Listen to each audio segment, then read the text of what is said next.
This is the original esport racing game. This is iRacing.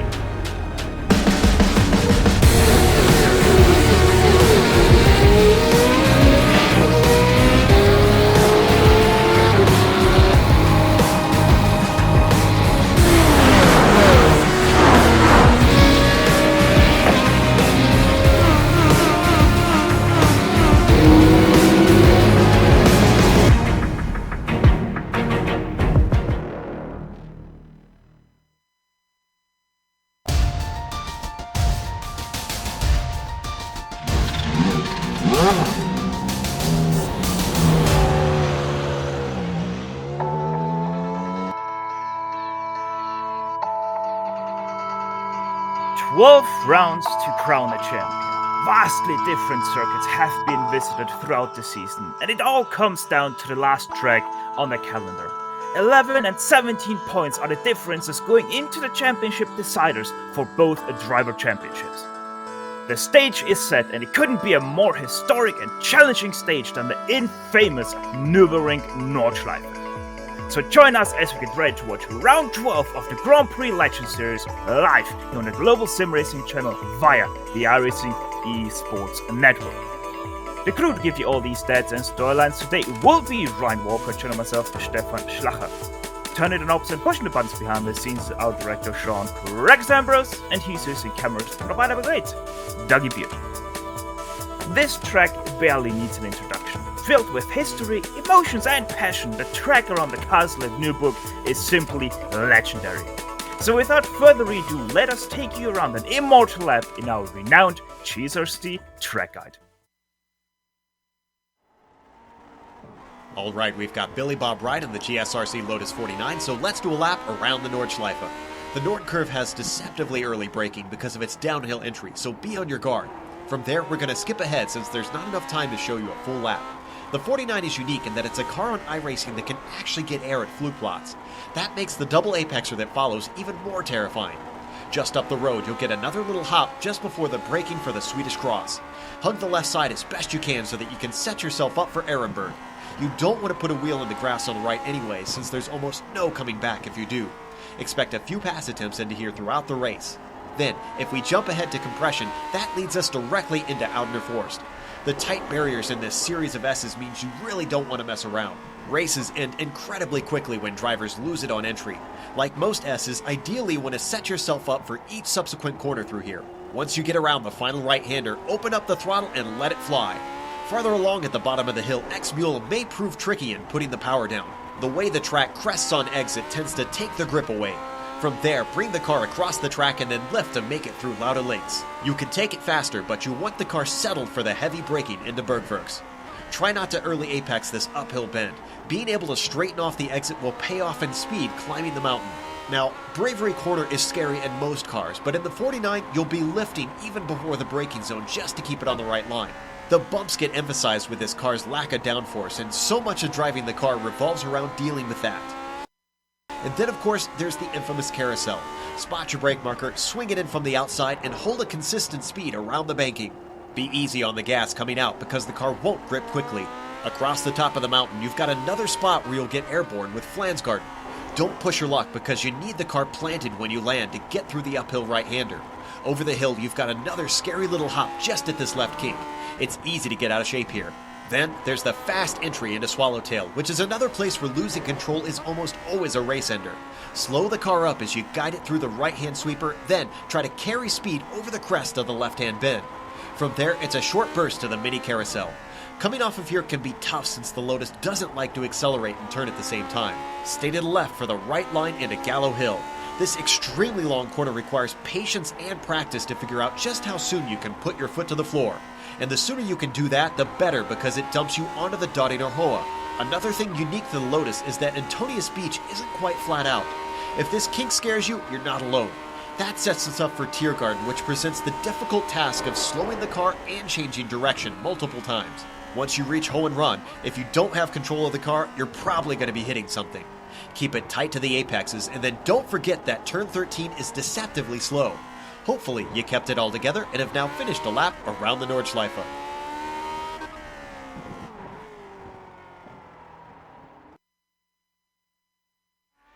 Joe Peak doing what nobody can do better, driving and talking you a lap around the neighboring Nordschleife. Ryan, what else can you add to those things Joe just talked about?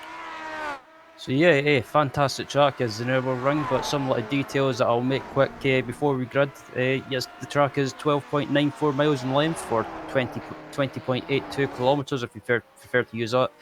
Has a staggering 73 turns, 40 of them being right-handers and 33 of them being left-handers. And is located close to the town of Nürburgring. Now, as already mentioned, the F1 Drivers' Championship extremely close between Rob Bolanek, 391 points to his name, versus Roman Pawlowski, only 11 points behind. We have to go a little bit quicker over this because we're already getting ready to grid. Mikkelaj in third, Michel Todino already 100 points behind in fourth, and Sadro 50 points behind that in fifth place. Ryan, how are we looking for the F2 Championship? Yep, F2 Championship's being led by Bill Tyler at the moment, but close behind him is Antonio Rees in second, and then third place is Andrew Eng, a further 100 points behind Antonio Rees, and Colin Coker is in fourth, and rounding out the top five is David Rossi. Last but not least, we have another championship. That is the Nations Cup, like they had back then in the Lotus 49 days. United States leading that one ahead of Germany, 26 points behind. 45 points behind that is the United Kingdom. France, fourth place, 180 points already behind.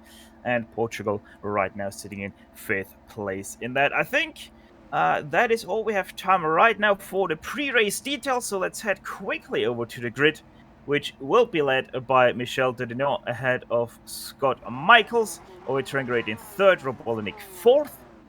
Xavier Sanchez will be in fifth place with Billy Bob Wright in sixth.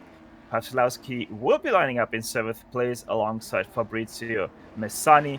And Bill Tyler, ninth place with Sebastian Tixier in 10th, but the motors are already getting harmonized. Green flag is out. We're ready to race here at the Nürburgring Nordschleife. It's a great start for the front row. Scott Michaels already getting past Michel Todino into turn one. So that's already quite a big thing for here. Over Trengate in third place, Rob Olnick fourth. Billy Bob right up to fifth place from his sixth place starting grid. Xavier Sanchez sixth. And we're starting to single file already. Yeah, I'm just checking throughout the field as well. It looks like everyone's made it through the first few corners without any issues. But this will be a long first lap, so there might be some issues, but so far so good. Roman Pawlowski, the biggest contender, or rather challenger for that F1 championship, is sitting still in 7th place, if I've got that calculated correctly, as the first time they had over Flugplatz. Seems like everybody able to keep it perfectly on the ground and keep their car under control at landing.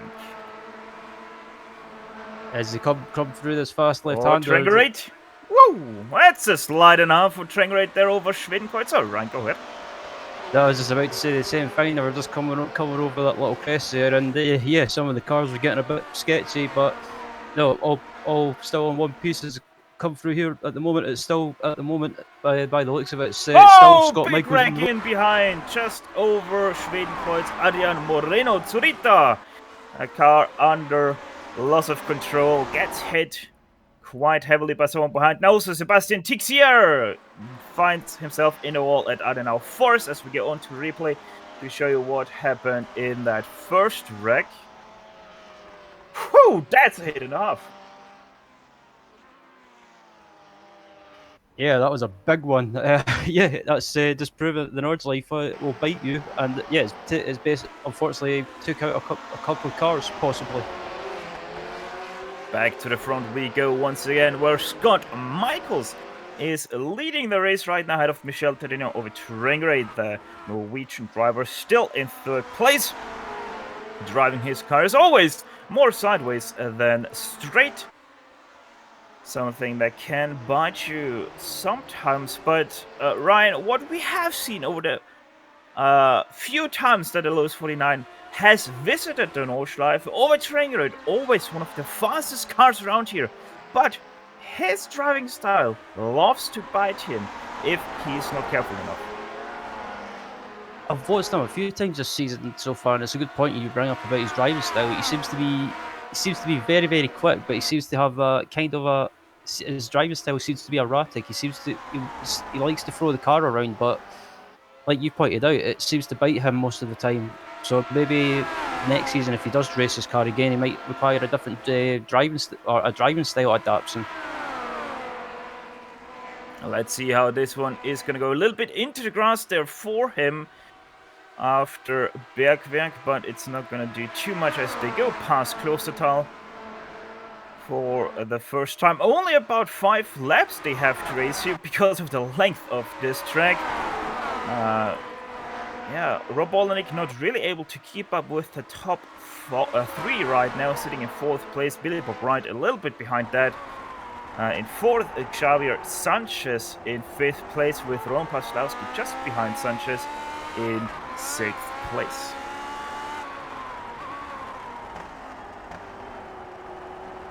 Actually, 7th, sorry. He's in 7th place with Xavier Sanchez in 6th place. I'm just looking further back in the pack as well in the top 10 at the moment. The man leading in the F2 Championship at the moment, Bill Tyler, he's sitting in that top 10, and Chris Crucially is in front of Antonio Rees in the championship. So if Bill Tyler finishes where he is at the moment, or just finishes his race in front of Antonio, he should by now F2 Championship wrapped up possibly.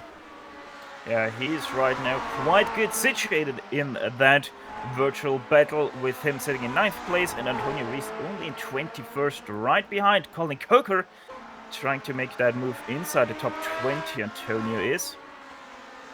But I don't think that through this part of the track they're gonna be able to make too many moves, as our top drivers already made their way past Kesselchen, or YouTube corner it's also called.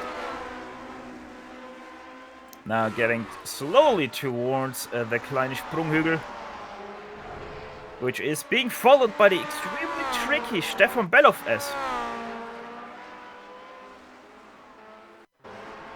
As it also seems that Rob Olenek had a big problem moment there through the double right-hander. Let's ride on board with him on our GSRC replay. Lands it perfectly, gets a little bit wide. Oh, that could have been very costly. Not only on track, but also in the championship for Rob Olenek. Able to keep everything together. So he is still going in 4th place, but I wouldn't be surprised if that was a little bit of a Code Brown moment there for him, Ryan. Yeah, absolutely. I was about to say it. Could have. I was going to say something else or describe it in a different Ron way, Paslowski with a spin, not really through Dottingham. He keeps it together, but he had to collect himself on the wall. Roman Paslowski, that could have been the championship decider right there. I think his car is damaged. He is moving around in it. Doesn't seem very straight right now to drive, a little bit erratic. Let's see how it's gonna handle over Tiergarten. Comes now to the left and a little bit sideways. That's normal for the Lotus 49. This is going to be really telling the Hohen Rhein. Seems okay to drive right now, Ryan. Yeah, I'm just having a look around his car at the moment from my view, and I can't see any visible damage. But yeah, that'll be a Code Brown moment for Roman. That'll wake him up, that's for sure. But yeah, it just looks like he might have just rubbed the wall possibly, and just maybe just a slight bit of suspension damage. But just looking at his onboard at the moment, he might just have some dents on the front end, but nothing major at the moment. But it might affect his straight line speed. Yeah, seems like he lost it a little bit there over the curb, and that's why he hit the wall. Lucky break for him nonetheless, as Michel Dudignon also managed to get past Scott Michaels somewhere up to Hudson-Bach over Trängerade with big problems after Flugplatz. A little bit too deep into that one, as we're going to take you to the replay of the pass for the lead between Michel Dudignon and Scott Michaels. Let's see what's going to happen. Oh, it's gonna be down the long backstretch up to Tiergarten. On the draft, goes to the right side. And even before the bridge, he's already passed over Trengrid. Tried to have a look himself as well, but he decided better of all of that as they made their way up to Hohenrhein. Back to the live pictures, we once again go. They're already heading through the Adenauer Force. Seems like Michel Tadino right now a little bit faster than both Scott Michaels and Ove Trengrid. Or he got himself a gap of about a second back to second place. As a battle for the battle between Tyler and N is still going on at the moment. This is a battle for P10 at the moment, and yeah, Andrew N is another person in the F2 Championship, sitting third in the championship. He's still slightly mathematically, as I get my words out, in with a chance of the championship. So if Bill Tyler and Antonio Reyes have issues, he could possibly still take the championship, but he's got slim chances at the moment. If I remember correctly, it's 45 points between Eng in third place and the car ahead of him, and that is Bill Tyler.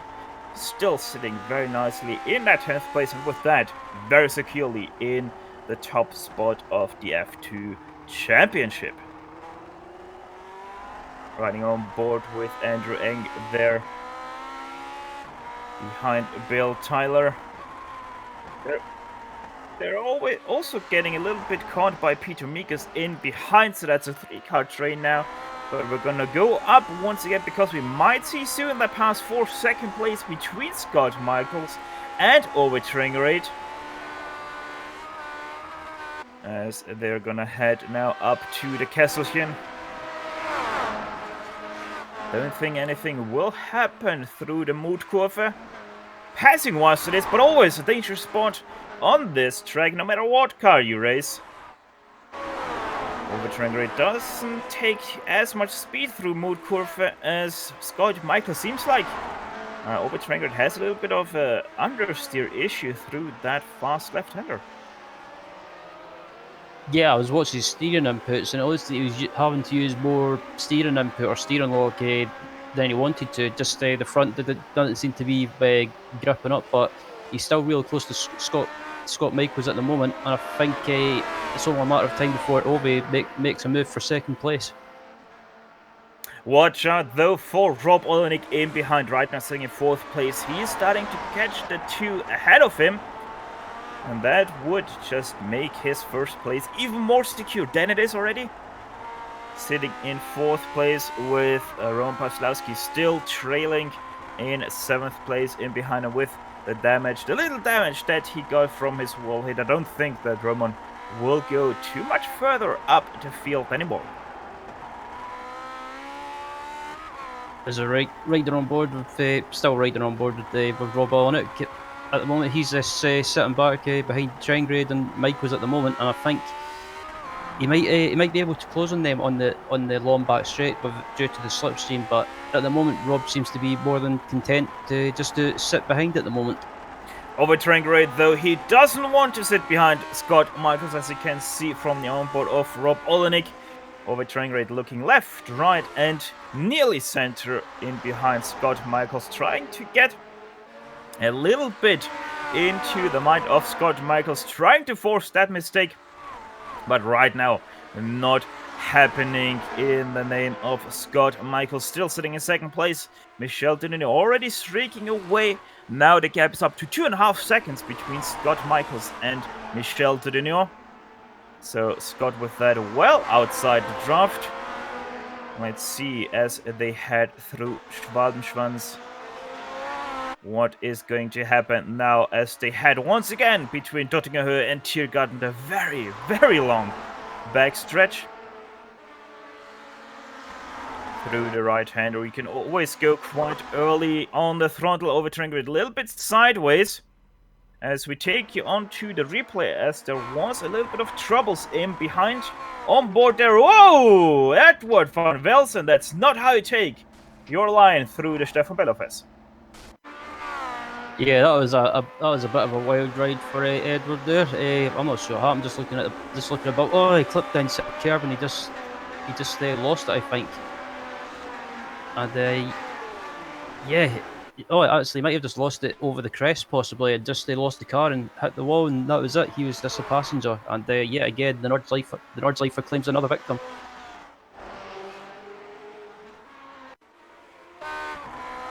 Also, it does seem like that Mikus got caught up in that wreck. Let's have a look here with Peter Mikus on board with him. There is Edward still sliding, and sure enough, that was Peter Mikus losing his car as well. No, he doesn't! What a save by Peter Mikus! That is the save of the season for sure. Yeah, that was an awesome save, and I was I'm gobsmacked that he never lost it and hit the wall. But yeah, 10 out of 10 for that save. Meanwhile, we were on the replay of that wreck. We also have the news that Scott Michaels got passed by Overtrain as pretty much expected, up to Tiergarten. Rob Olenek wasn't able to make a move himself, decided to stay behind Scott Michaels, who is dying to have a little bit of problems with consistency, as we have seen just a few moments ago through Flugplatz. Now he goes off track at Schwedenkreuz. Can he save his car to not run into Rob Olenek? Yes, he can. Keeps it on the grass nice and safely, but that means that Scott Michaels now back into 4th place.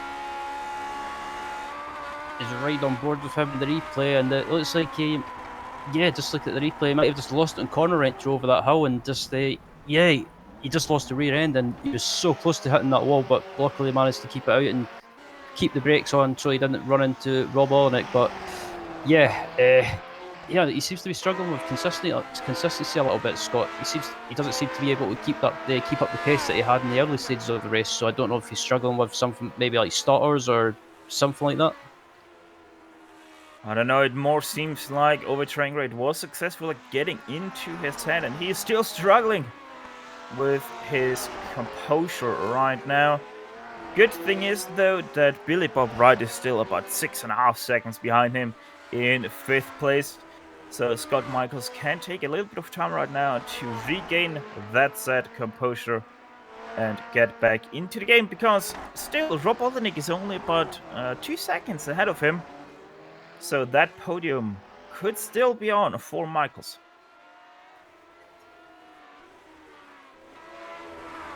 Let's head you a little bit further back to the battle for P19. That's between Donald Peake and Rodney Evans. Donald Peake, one of our many F2 drivers in this series, as they now head themselves through Adenauer Forst. It's actually a total of, yeah, you could say 4-car train. Don Good and Marco Ravioli also in that battle.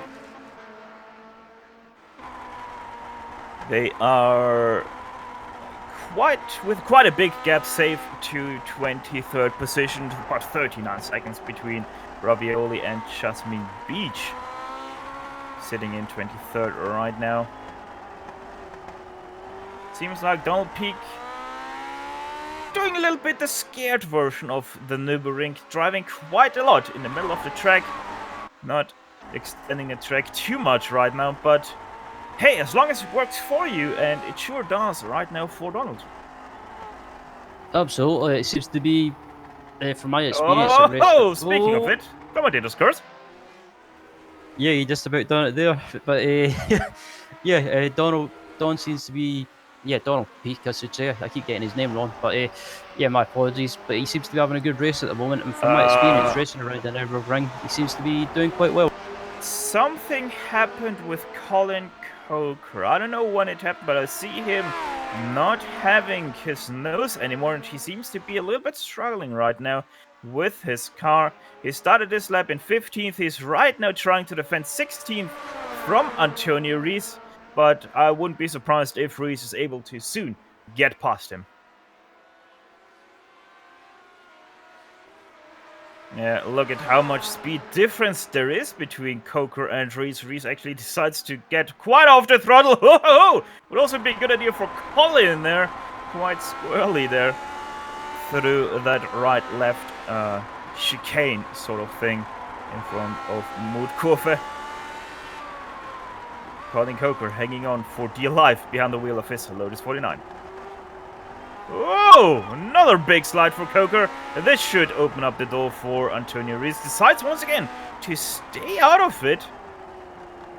I don't think that that's right now a very good idea for Antonio Reese. He's getting held up quite a lot.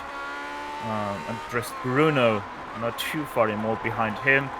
And Brandon Cleveland really running away from Colin Coker and Reese.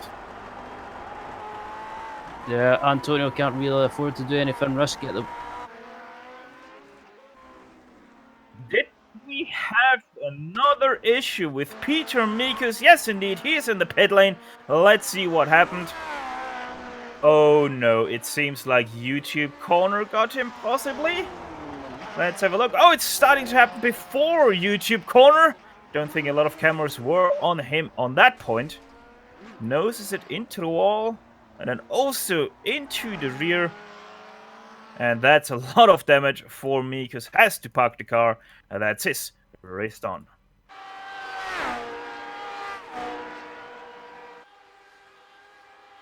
Already pretty much halfway, or pretty much all through the long backstretch. Michel Terino still leading on that third lap ahead of Overtrangerate, but Overtrangerate, as we said earlier, he's one of the fastest drivers around this track, and it shows yet again as he's able to close that 2.5 second gap that he once had to Michel Dudignon, and he's now just about a second in behind over the line. Fifth place, also very, very, very contested, Ryan. That's between Billy Bob Wright and Xavier Sanchez. Yeah, this battle's been going on for excuse me, quite a while. Yeah, these guys are close together, and Xavier Sanchez, who I believe is famous for streaming on Twitch, is right behind Billy Wright. So this battle, like I said, has been going on for a while, and I think it's only a matter of time before Xavier gets by. I think it's just a matter of when, because around this section of the track, it's mainly basically one-line corners.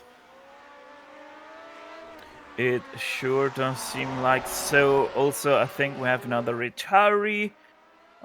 Jasmine Beach is now in pit lane.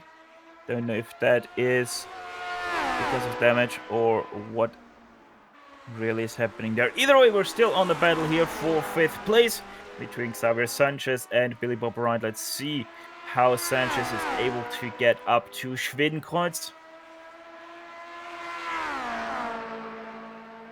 Story has it that the tax collector of Adenau in 1627 was robbed and killed by a stray Swedish army. And to honor him, they have built a 2.9 meter high cross here that still stands on the left side of that hill at Schwedenkreuz. They're able to successfully go through that one already. Up into Adenauer Force they go.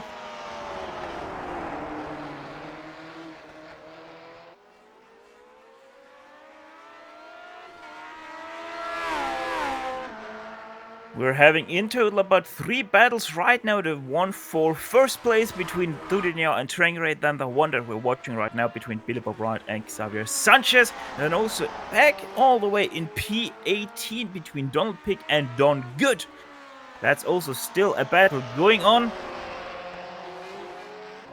As we're gonna head once again up for the lead. That's still between Michel Dudignon and Overtrangerate as they make their way to Breitscheid, which also is the lowest point of this track.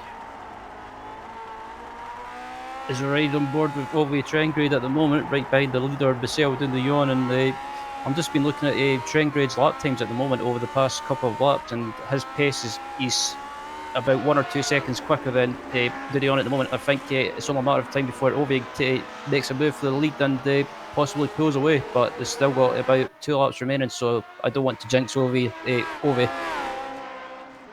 1.5 laps still to go. Should be about 15 or so minutes until they see the checkered flag. A little short note also for Brightshine, that once was the proposed start-finish line for the neighboring Nordschleife, but there was landowner that just didn't want to give away all that land for the pit.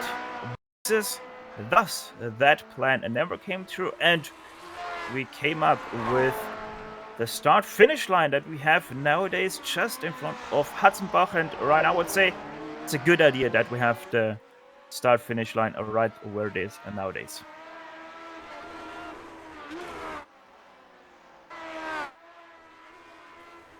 As the battle for P5 is still going on at the moment between Billy Bob Wright and Xavier Sanchez, these guys are still close together, and I'm looking at these guys' times at the moment as well, and they're not really that much slower or quicker than each other. So the times seem to be quite close.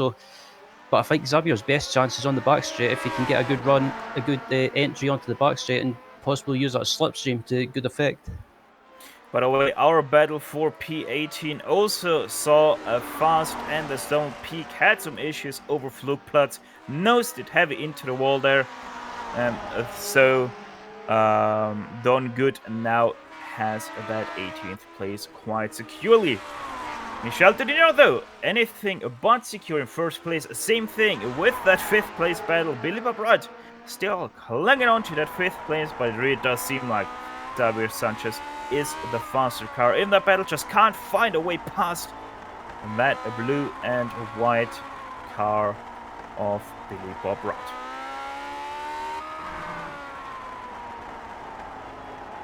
I'm just looking throughout the field as well again, and it looks like everyone's spread out. We've got a battle for the lead, and we've got this battle for P5, and it seems to be the rest of the pack has settled down a little bit. Over Trengrid had a little bit of a mistake himself, now 1.2 seconds behind Michel Tedino, but don't worry, that gap is going to close once again. They had after Döttinger on the long backstretch, because he's still very much in the draft range, just as Xavier Sanchez, who were looking over the shoulder of the Spaniard. These guys coming up to the double left-hander, up to the mini carousel, and they're coming up to, after that, it'll be the run up to the back straight. So it looks like Xavier's getting closer and closer all the time. If he's close enough onto the back straight, he'll be able to make a move.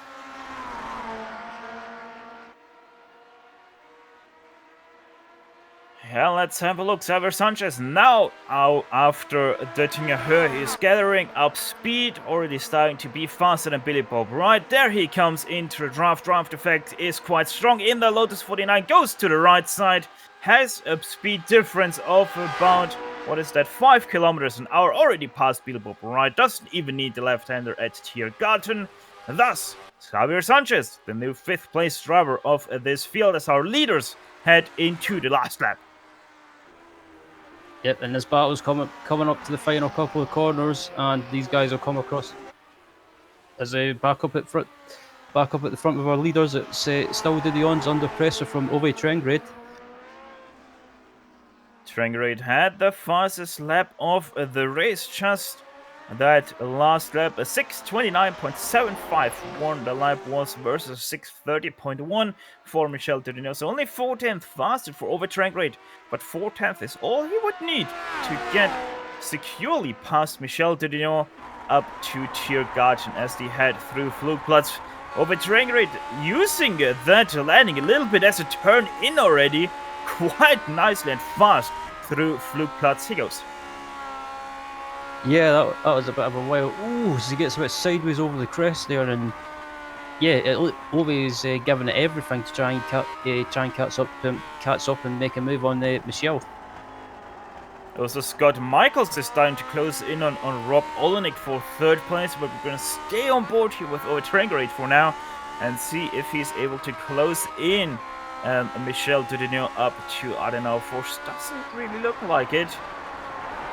Obviously, you have to pick your spots. Overturning rate a little bit wide there over the crest. Able to keep it together though, as Sanchez and Wright had a little bit of a close moment with Philippe Wright just too fast through Schwedenkreuz. Nothing happened though. They're still about 6/10 away.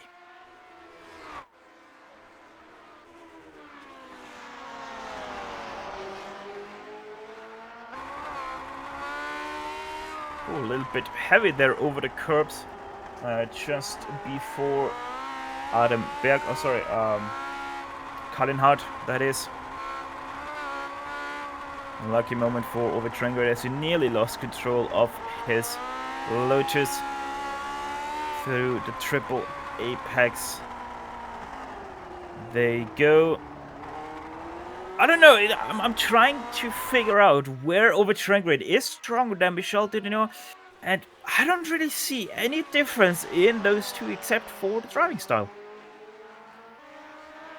Yeah, the Michel's driving style seems to be, at the moment, from what I'm watching, he seems to be very smooth with his inputs. He seems to be he's not wrestling the car around. Unlike Ove, I'm watching him and his steering inputs. His steering wheel is just moving around all the time, and it's just he's absolutely giving it everything and just throwing his car around to try anything to try and get by Michel. But the only place I can think of that Ove can make a move is on that long back straight, unless Michel makes a mistake and possibly runs wide or even hits the wall. Yeah, and we're starting to get close to the end of the track as Ove Trengrid makes a big mistake there going into Kesselchen. That's not going to help him very much in his hopes and dreams for that first place finish here at the Nürburgring Nordschleife. If you have just joined us, we're already the last lap of this 5-lap race. But don't worry, you have still about 2 minutes of Lotus 49 racing to go as our drivers head into Stahlstrecke.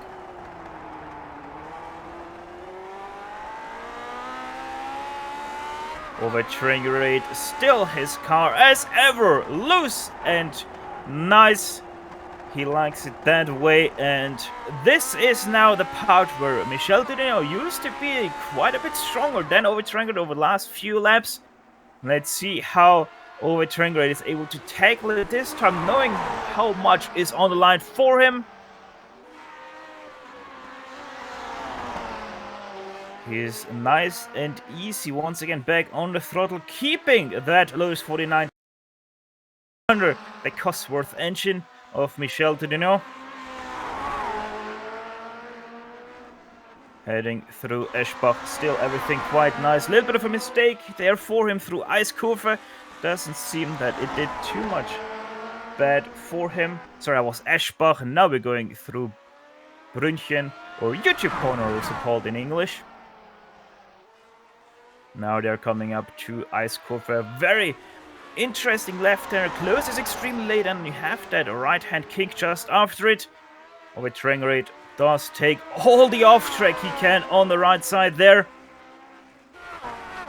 Fransgaard now the right-hander just before Sprunghügel. Ove Trengrid this time very nicely through that section, was able to keep with Michel Dudinot.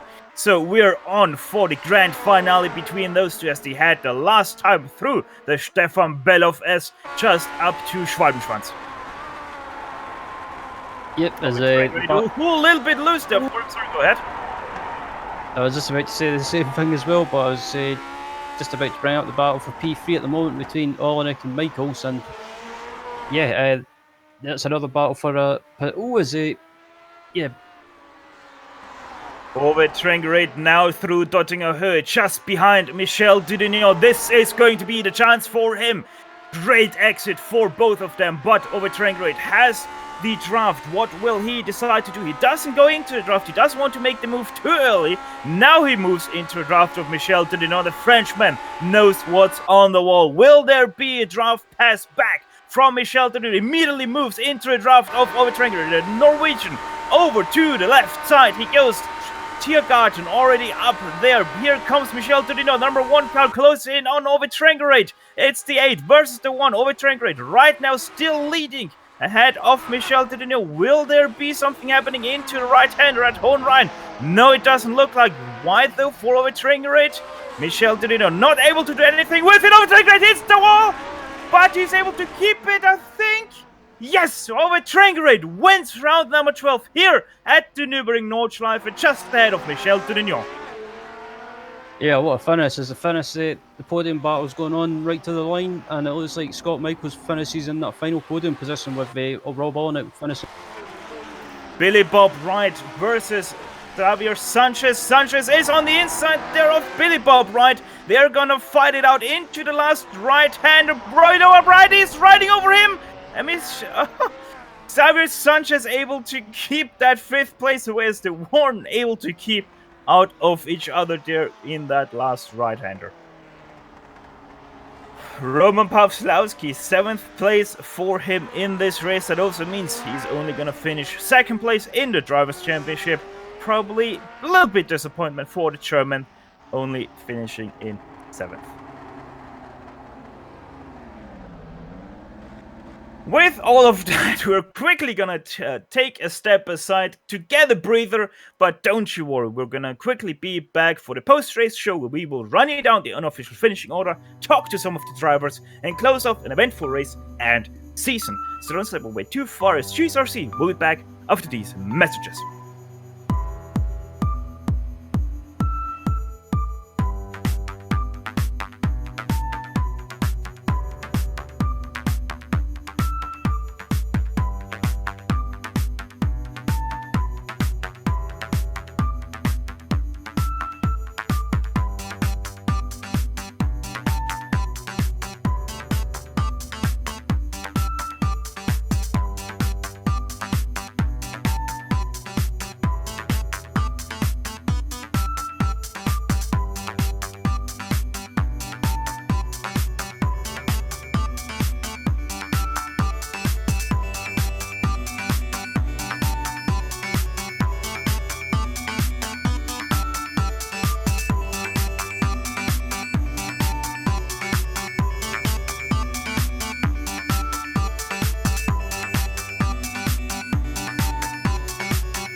what a race and what a finish to the seasons we saw. We welcome you all back to the Grand Prix Legends post-race show, streaming to your home on the global SimRacing channel via the iRacing eSports network.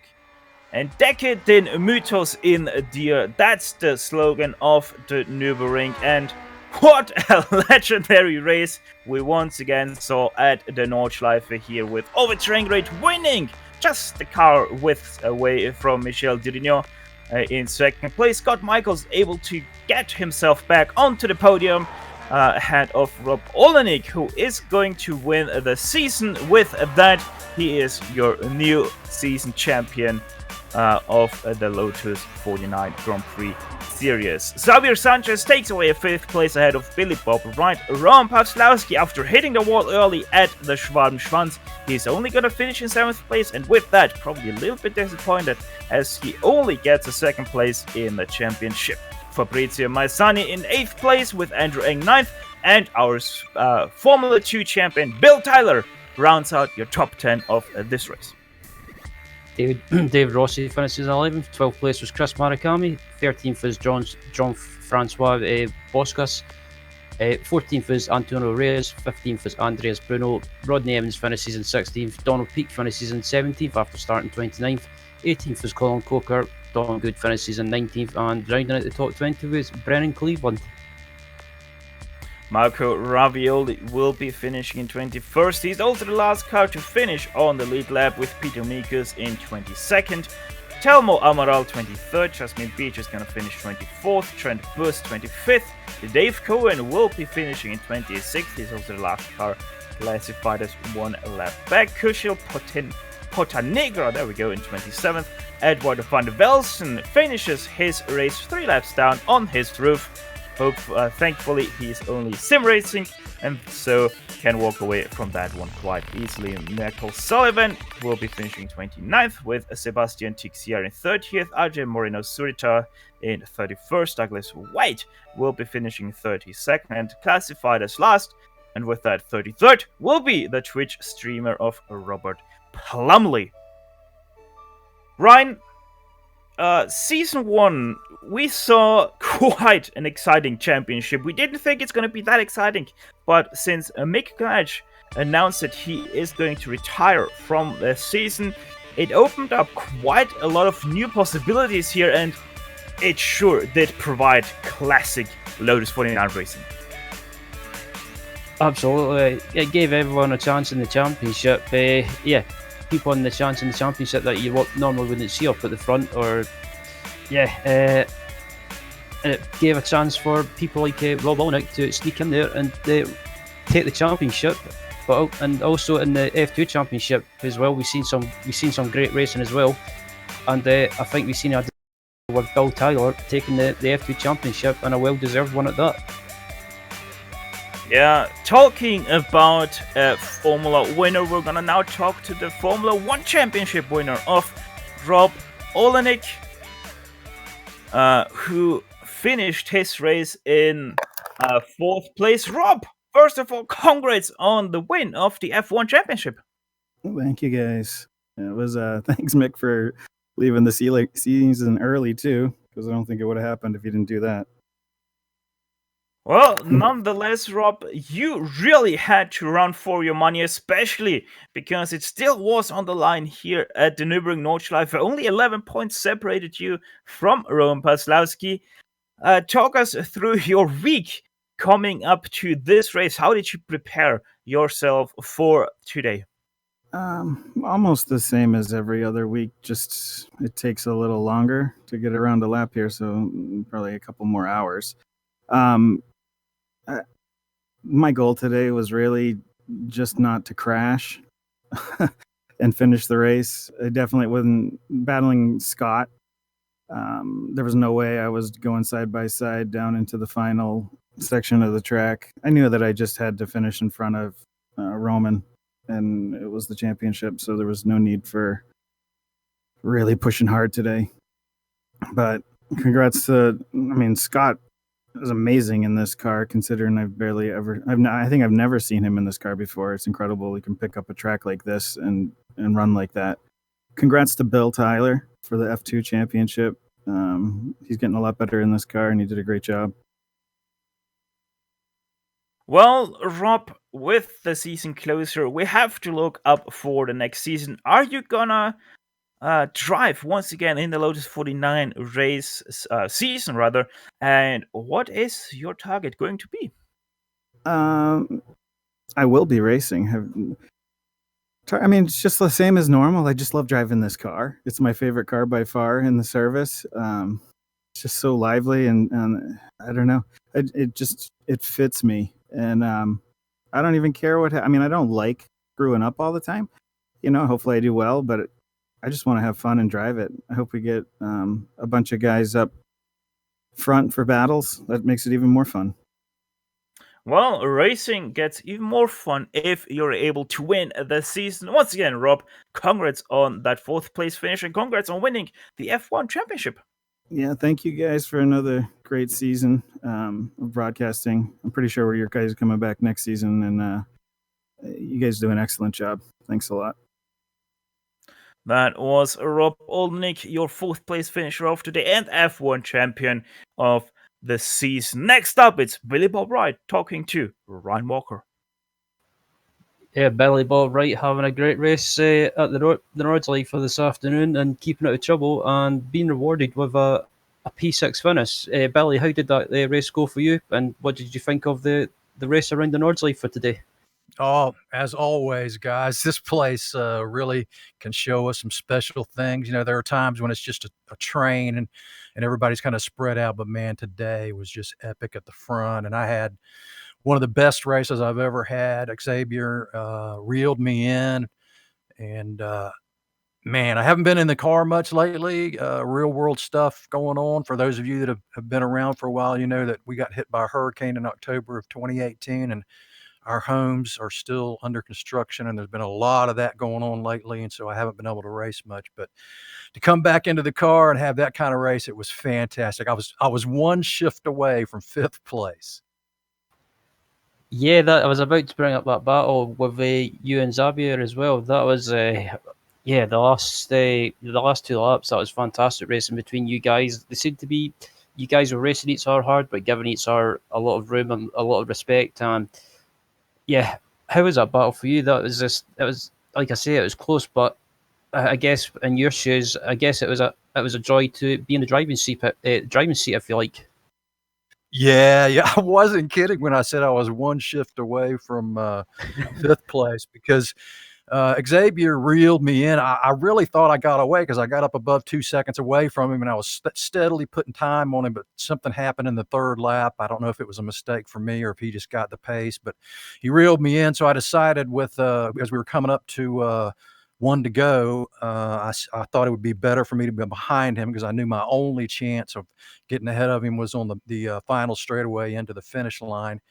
And it worked out perfectly right up until the last right-hander, and I went to 1st gear instead of leaving it in 2nd. Just double downshifted when I went to 2nd gear, and that allowed him to put it up the inside, and that gave him position for the right-hander across the finish line. So bravo to him. He put it in there and kept his foot on the gas, and it was wheel banging right to the finish line. So one of the best races I've ever had. Really loved it.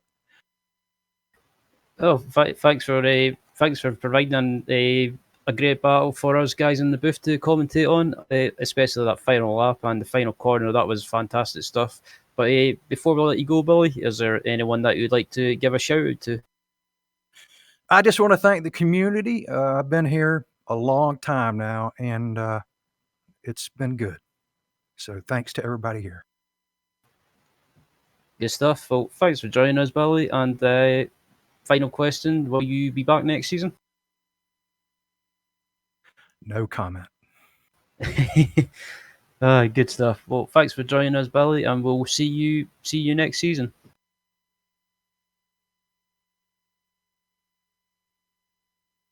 That's sadly all we have time for today.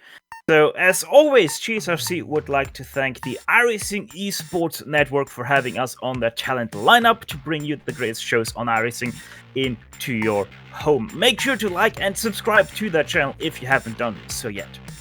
On top of that, we'd like to thank everyone on track today and throughout the season for a great show, and especially the Lotus 49 community for contracting with GSRC to broadcast it.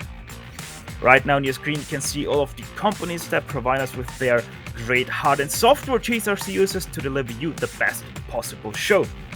Additional thanks goes to Chunladon to provide us with her great masterpieces. See the screen for how to get a hold of more of her great work. If you'd like to find out more about GSRC, please visit us at globalsimracingchannel.com. You can also find us on the social media platforms, Twitter with @GSRChannel, Facebook at facebook.com/globalsimracingchannel, on Instagram at GSRC_rap. All of the upcoming races for our other series are now sliding across your screen, so check them out and mark them down in the calendar to not miss another second of exciting racing action. Finally, on behalf of the entire crew, Joe, Sean, and Dougie, also Ryan, for the extreme great work throughout the season, I'd like to thank you all for tuning in as Overtrangere took away the victory here in Rheinland-Pfalz, with Rob Olenek and Bill Tyler winning the F1 and F2 championship, respectively. With that said, until next time, sailors and sayonara, and as always, race hard, race clean, and we'll see you on the track.